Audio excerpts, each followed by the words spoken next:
school and you have your own apartment, you are popular. You're really, really popular. You have the place where everyone can take their significant others and have them eat whatever they want, and then they would pay for me to go to the movies. It was fabulous. What they didn't know is I would have paid to stay and watch. Possible overshare. So there I was, 14. I had my own job. I was programming computers. And this, by the way, was back before 14-year-olds usually programmed computers. And I had my own apartment. I was a success, yes. One of the things I love about theater, by the way, is that theater can provoke the most unexpected reactions. Now, my reaction in Bear wasn't to the story. It was to the very experience of theater itself. 2 weeks ago, I went down to New York to see Peter and the Star Catcher, because I really wanted to see it while it's still playing. And there was that scene. How many people here have seen it? Okay, a few of you. The rest of you, this is not really a spoiler, so close your ears if you really don't want to know anything at all. But there's a scene where Peter is laying in this golden pool talking to a mermaid. And the mermaid says, "What do you want?" And Peter says, "I want to be a boy, just a little while longer." And I heard that, and I burst into tears. Maybe moving out at the age of 14 isn't necessarily a success, but you might not know that for another 30 years. Well, maybe success is having a lot of money. Okay, I went to Harvard Business School, so I know a lot of people who have a lot of money. And at our last reunion, a bunch of them were standing around saying, "Oh, it's so great to be retired in my mid-40s, you know. Of course, it's difficult to figure out what to do with all my free time. But at least I can spend my time at home with my family, which I never could do while I was working. By the way, do you have that name of any good divorce lawyers? My wife has retained all the ones in the greater New York area, so I don't really know where I'm going to find them." Okay, maybe money isn't necessarily success. But I know what is success. Fame. Now, how many of you have seen this Justin Bieber kid? I saw him shortly after he became, not in person, I'm not that bad, shortly after he became famous, one of these YouTube videos where he was on stage being famous at the age of 16 and he did a crotch grab. And I'm like, a crotch grab? His balls haven't dropped yet. What has he got to grab? And I thought, okay, fame is already doing some weird things to this kid. He's going to do a real Michael Jackson once he's, closer to middle age. So I thought, well, then what is success? And at this point, I'm like all the things I thought it was. Then I went to the gym. And I'm there in the locker room, and this guy walks in and takes his clothes off. And I can't really help staring. He is physically perfect. He has a six-pack that he didn't draw in with an eyebrow pencil. And I realized as I'm watching this guy, in the back of my mind, I'm sitting here thinking, his life must be perfect.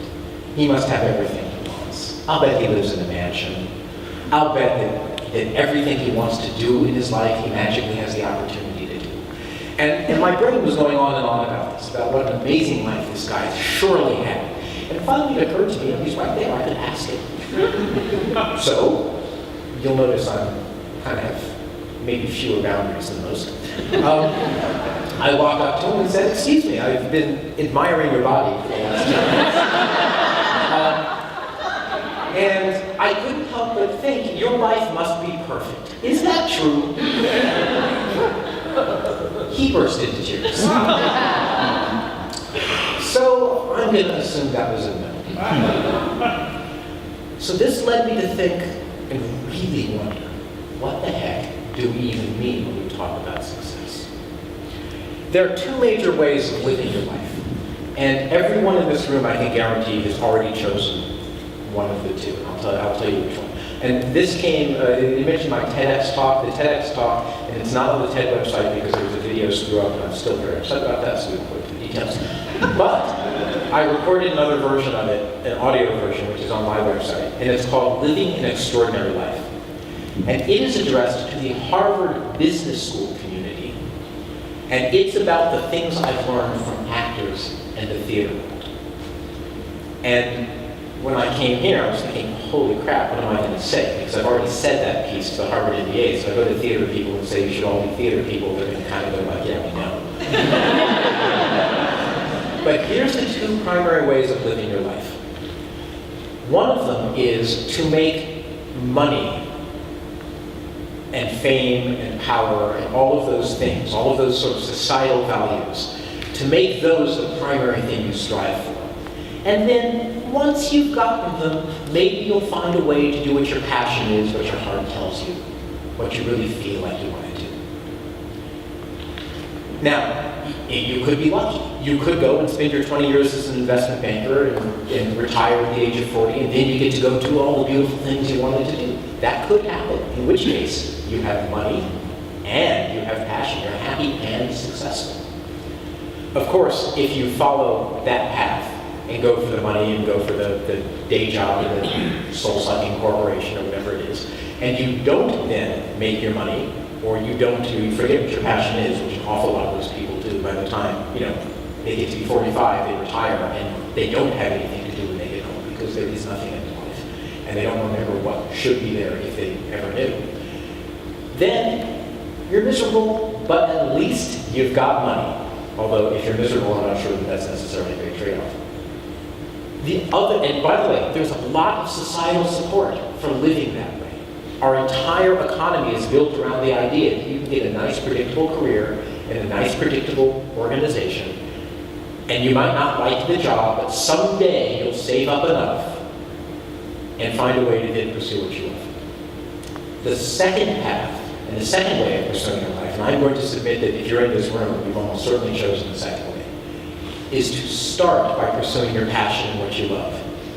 And as you do that, to try to find a way to make the money and get the fame or the power or whatever else it is around that. But primarily, you're living from a place of passion and pursuing what is meaningful to you.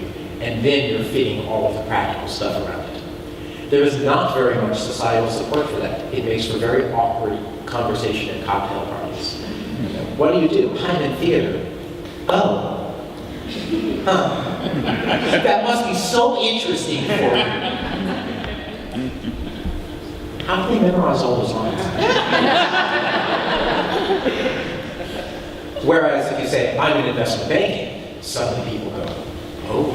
And then they either hate you because they hate investment bankers, but it's really interesting to notice that there are these two ways of living your life. We have societal support for one.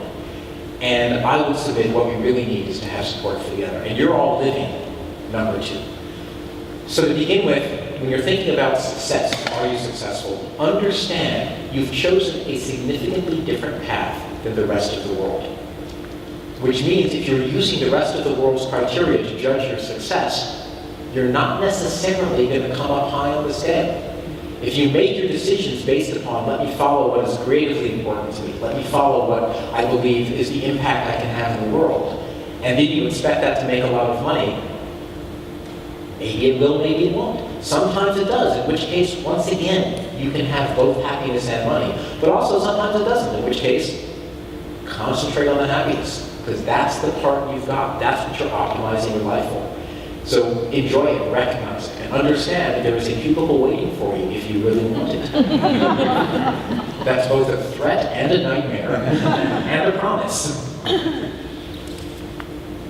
Sorry, I'm not off script.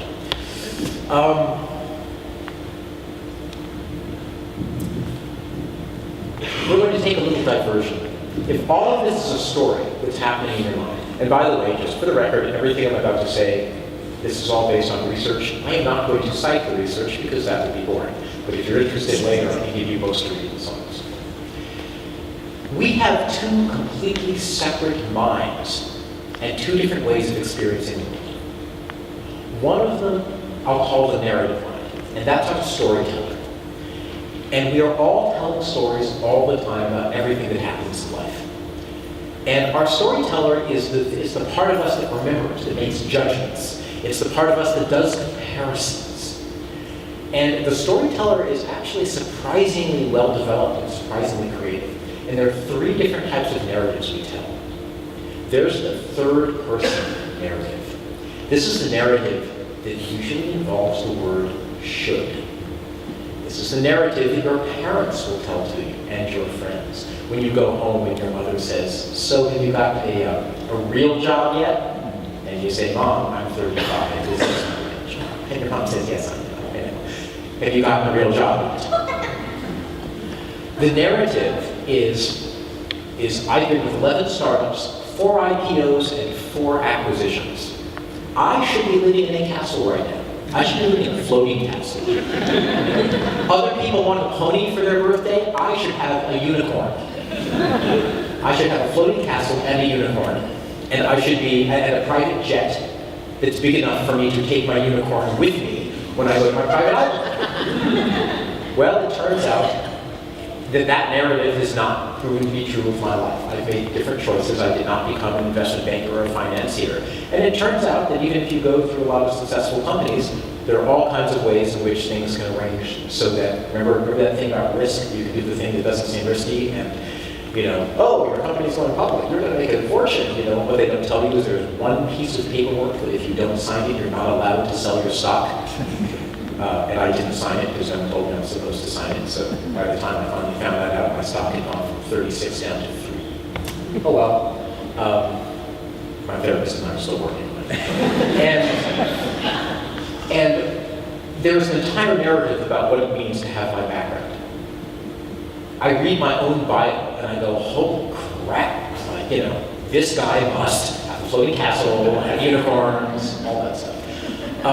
The third person narrative is the constructed narrative. It's the things that we think we should do. Responsible people don't do